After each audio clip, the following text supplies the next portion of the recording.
എനിക്ക് ഞാൻ എന്റെ ഭാര്യ മാത്രമേ കാണിച്ചിട്ടുള്ളൂ. ഇപ്പോഴും ഞങ്ങളുടെ കമ്പനിക്ക് ആൾക്കാർ പോലും എടുക്കില്ല. ഞങ്ങൾക്ക് അറിയാലോ ഇതെല്ലാം.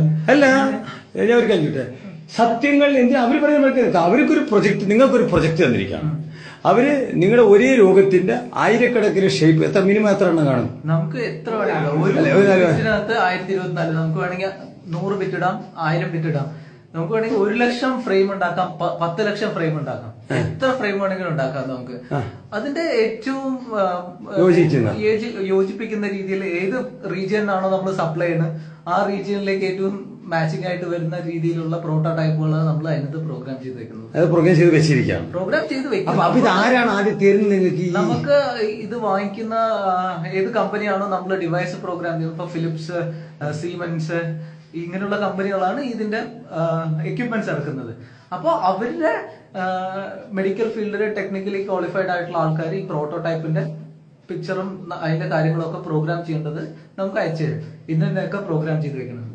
ആ പ്രോഗ്രാം ചെയ്യുമ്പോൾ അപ്പൊ ഈ എനിക്ക് ചോദിക്കുന്ന ചോദ്യമല്ലേ, ഇത്രയും ആളുകളുടെ രോഗാവസ്ഥയിലുള്ള ഫോട്ടോ ആരാണ് നിങ്ങൾക്ക് തരുന്നത്? അത് അവര് കമ്പനി മെഡിക്കൽ ഫീൽഡിൽ നിന്നുള്ള ആൾക്കാർ, നമുക്ക് അവരുടെ ടെക്നിക്കൽ എക്സ്പേർട്സ് ഉണ്ട്. അവരിൽ ഇതുപോലത്തെ ആയിരക്കണക്കിന് അല്ല മിനിമം എത്ര ഉണ്ടെങ്കിലും കാണും ഒരേ രോഗത്തിന്റെ ഒരേ സൈസിലുള്ള? മിനിമം എന്ന് പറയാൻ പറ്റില്ല. നമുക്ക് ഒരു ബിറ്റിനകത്ത് 1024 കയറ്റാൻ പറ്റും. ഒരു പീസ് ഒരു ബിറ്റ് ഇൻഫർമേഷനകത്ത് 1024 ഫോട്ടോ കയറ്റാം. നമുക്ക് അതുപോലെ 1000 ബിറ്റ് ചെയ്യാം, 100 ബിറ്റ് ചെയ്യാം. ഒരു മെഷീനകത്ത് മിനിമം എത്ര എണ്ണം കാണും? എത്ര ബിറ്റ് കാണും? നമുക്ക് നമ്മൾ പ്രോഗ്രാം ചെയ്യുന്നത് ഓരോ മെഷീന്റെ കപ്പാസിറ്റിക്ക് അനുസരിച്ച് 1000 × 1000 എത്രയായി? 10 ലക്ഷം ആയില്ലേ?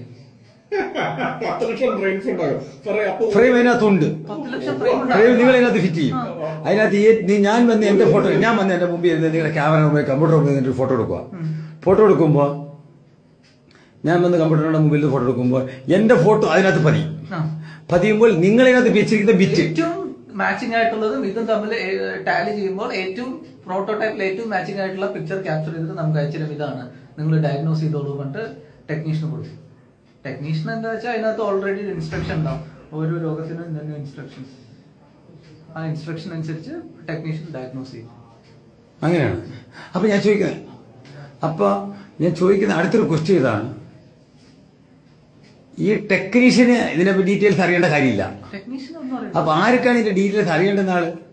ഡോക്ടർക്കാണ് അറിയാം. ഡോക്ടർക്ക് അപ്പൊ ഇത് പഠിച്ചിട്ടുണ്ടോ? ഡോക്ടർ ഇത് പഠിച്ചിട്ടുണ്ടാവണം.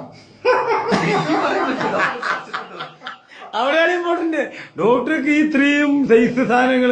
അപ്പൊ ഒരു മിനിമം ഒരു 25 വർഷമെങ്കിലും എക്സ്പീരിയൻസ് ഉള്ള ആൾക്കുടെ മുമ്പിൽ നീ 5 4 5 ടൈപ്പില് ഈ സാധനം അങ്ങോട്ട് കൊടുക്കുമ്പോഴല്ലേ? അതല്ല, വേറൊരു ഇമ്പോർട്ടന്റ് ആയിട്ടുള്ള കാര്യം, ഒരേ ആളുടെ MRI സ്കാൻ 5 സ്ഥലത്ത് ചെയ്തു കഴിഞ്ഞാൽ നമുക്ക് 5 ഡിഫറെന്റ് ഡയഗ്നോസിസ് കിട്ടും. അതാണ് ഇമ്പോർട്ടന്റ്. അതിന്റെ കാര്യം അതാണ്. പ്രോട്ടോടൈപ്പിൽ നമ്മൾ കൊടുക്കുന്ന ബിറ്റ് അതിനകത്ത് ഇല്ല എന്നുണ്ടെങ്കിൽ ഏറ്റവും മാച്ചിങ് ആയിട്ടുള്ള എടുക്കുള്ളൂ. അപ്പൊ 5 തരത്തിൽ വരില്ലേ? അവർ ഓരോരുത്തരും ഫീഡ് ചെയ്ത് വെച്ചേക്കുന്നത് അതല്ലേ കിട്ടുള്ളൂ. അതുകൊണ്ട് ഇവിടെ അനിൽവേദിക്ക് പോയി എടുക്കുമ്പോൾ വേറെ അനിൽവേദിക്ക് കൊടുക്കുന്നത് വേറെ സാധനം കൊടുക്കും. കാരണം നമ്മളിപ്പോ ഷുഗർ 5 സ്ഥലത്ത് റിപ്പോർട്ട് ചെയ്തപ്പോ 5 കിട്ടിയില്ലേ? ഈ 5 കിട്ടുന്നില്ല. MRI കുറച്ച് ബെറ്റർ ആണ്. മറ്റു ചെറിയ ചെറിയ സ്കാനിങ് ഒക്കെയാണെന്ന് വെച്ചാൽ ശുദ്ധ തട്ടിപ്പാണ്. MRIയിലൊക്കെ കുറച്ചെങ്കിലും നമുക്ക് ഒരു 90% ആക്യുറസി വരും. എങ്ങനെ ആക്യുറസി വരും? എന്റെ സാറേ ഞാൻ ചോദിക്കട്ടെ, ഇപ്പോൾ നിങ്ങളുടെ കമ്പനിക്കാരൻ പറയാണ് ഇതിനകത്ത് രോഗമില്ലാത്തവന്റെ ഫോട്ടോ ഇടണ്ടെന്ന് പറഞ്ഞു കഴിഞ്ഞാൽ അവൻ പ്രോഗ്രാം ചെയ്ത് തരുന്നത് ഇതാണ്. ഈ കമ്പനിക്കാരൻ അല്ലെങ്കിൽ ഈ മെഡിക്കൽ ഫീൽഡുകാരൻ നിങ്ങൾക്ക് തരുന്നത് രോഗമില്ലാത്തവന്റെ ആണെങ്കിൽ മാത്രമാണ് നിങ്ങൾക്ക് തരുന്നത്. രോഗം ഉള്ളവന്റെ മാത്രമാണ് തരുന്നത്. ഇല്ലാത്തവന്റെ ഫോട്ടോ അതിനകത്ത് ഇല്ലെങ്കിലോ? ഇല്ലെങ്കിൽ ഒന്നും നമുക്കറിയില്ല. നമുക്ക് എന്താ തരുന്ന വെച്ചാൽ അതിലെ കമ്പ്യൂട്ടർ ഏറ്റവും മാച്ചിങ് ആയിട്ടുള്ള പ്രോട്ടോടൈപ്പ് എടുത്ത് തരും. അതിന് അനുസരിച്ച് ഡയഗ്നോസ് ചെയ്യും. അത്രേ ഉള്ളൂ.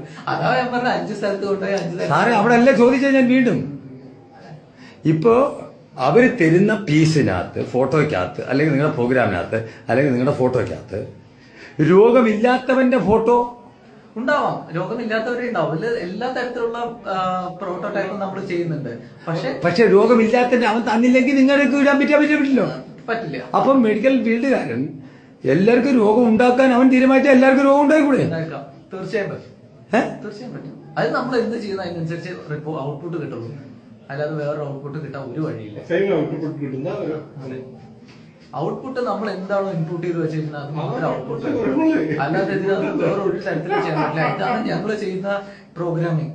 ഇതിനകത്ത് കൂടെ വേറെ ഒന്നും ചെയ്യാൻ പറ്റില്ല. അത് ഞങ്ങൾ ടെസ്റ്റ് ചെയ്തിട്ടാണ് ഓഫീസിൽ നിന്ന് ഓരോ സോഫ്റ്റ്വെയർ അയക്കുന്നത്. ഇതിന്റെ ലൈഫ് സൈക്കിൾ വഴി ആദ്യം പ്രോഗ്രാമിംഗ് ചെയ്യണം, ടെസ്റ്റിംഗ് ചെയ്യണം, അത് മെയിൻ്റനൻസ് ചെയ്യണം, അതിനുശേഷമാണ് ഇത്. ഇനിയിപ്പോ സാറിന് ഒരു കാര്യം ചോദിച്ചത്, ഇപ്പൊ നിങ്ങളിപ്പോ ഇത്രയും ചൊറിച്ചിലുണ്ടാകുന്നു, ഇതേപോലുള്ള ചൊറിച്ചിലുള്ള വേറെത്തിനുണ്ടോ ലോകത്ത്? ഇല്ലല്ലോ, ഇല്ല. അപ്പൊ എന്റെ ചോദ്യം അവിടെയാണ്, ഇതേപോലുള്ള കുറെ ചൊറിച്ചിലുള്ള ആൾക്കാരുടെ ഫോട്ടോ അല്ലേ വെക്കാൻ പറ്റുള്ളൂ? ഒരാളുടെ അസുഖം പോലാണോ വേറൊരാളുടെ അസുഖം? അല്ല. അപ്പൊ ഇതിനകത്ത് നിങ്ങൾക്ക് അത് ഏകദേശം മാച്ച് ഉള്ളതല്ലേ തരുള്ളൂ? ചെയ്തു വെച്ചാൽ അത്രേ ഉള്ളൂ, അതിന് ഒരു മാറ്റമില്ല. ഇനിയിപ്പോ ഡോക്ടർമാര് മാറ്റി മാറ്റി പറയും അത് അവരുടെ ജീവിതമാണ്, നമുക്കറിയില്ല. ഞങ്ങൾ പ്രോഗ്രാം ചെയ്യുന്നത് ഞങ്ങൾക്ക് അറിയാം ഇതാണെന്ന്. അപ്പൊ എന്റെ ചോദ്യം വീണ്ടും ചോദിക്കുന്നു, ഇപ്പൊ സാറിന്റെ നിങ്ങളെ ഇപ്പൊ ഒരു ചൊറിച്ചിൽ കണ്ടു, ഈ സോറിയാസ്. ഞാൻ ഈ സോറിയാസ് ഇതുപോലെ വേറെ ഞാൻ കണ്ടിട്ടില്ല. ഇതുപോലെ ഏകദേശം മാച്ചിക്ക് വരാം. ഇത്രയും ചൊറിച്ചിൽ ഇന്ന ഭാഗത്തല്ല വരുന്നത്. ഇപ്പൊ നിങ്ങളവിടെ ചൊറി പോയിട്ടും ആ താഴത്തെ കറുപ്പ് മാറിയിട്ടില്ല. താഴെ എല്ലാവർക്കും കറുപ്പ് മാറുന്നുണ്ട്. അപ്പൊ എല്ലാവരും ഒരുപോലെ ഇല്ലല്ലോ. നിങ്ങളുടെ തലയിൽ ഈ സാധനം 10 ദിവസം കൊണ്ട് മാറി, വേറത്തിന്റെ വരുന്നത് 100 ദിവസം കൊണ്ട് മാറിയത്. അങ്ങനെ ഒരു പ്രൊജക്ട് ചെയ്യണമെങ്കിൽ തന്നെ 10 ജന്മം എടുത്താൽ നടക്കൂല. ഏകദേശം ശരിയല്ല, അതാണ് എന്റെ സത്യം. കാരണം നിങ്ങൾ 10 ദിവസം കൊണ്ട് മാറി, വേറെ ഞാൻ 3 കൊല്ലം കൊണ്ട് ചികിത്സിച്ച ആൾക്കാരുണ്ട്. 3 കൊല്ലം ചികിത്സിച്ച ആൾക്കാരുണ്ട്. ശരിയല്ലേ? അപ്പൊ ഇത് ചുരുക്കി പറഞ്ഞു കഴിഞ്ഞാൽ ആരുടെയും രോഗം ആർക്കും ഒരു MRIയിലും ഒരു HRIയിലും ഒരു പെപ്സ്കാനിനകത്തും കണ്ടുപിടിക്കാൻ പറ്റില്ല എന്നെനിക്ക് ഉറപ്പിച്ച് പറയാമോ, തറപ്പിച്ച് പറയാമോ? കാരണം നിങ്ങളാണ് ഈ പ്രോഗ്രാം ഫിക്സ് ചെയ്യുന്ന ആള്, നിങ്ങൾ പ്രോഗ്രാം ചെയ്യുന്ന ആള് നിങ്ങളാണ്. ഇവിടെ എത്ര പറഞ്ഞാലും ഇവിടുത്തെ ഡോക്ടർമാർ പോലും സമ്മതിക്കാത്ത ആൾക്കാർ ഇവിടെ ഉണ്ട്. അതാണ് ഞാനിവിടെ പറയാറുണ്ട്. ഇപ്പൊ എല്ലാ ക്ലാസ്സിലും പറയും കൊടുക്കാം, ധൈര്യമായിട്ട് ഞാൻ കൊടുക്കാൻ പോവാ. കൊടുക്കല്ലോ, ഫോൺ നമ്പർ വെക്കുന്നില്ല, ഫോൺ നമ്പർ ഇരിക്കാം.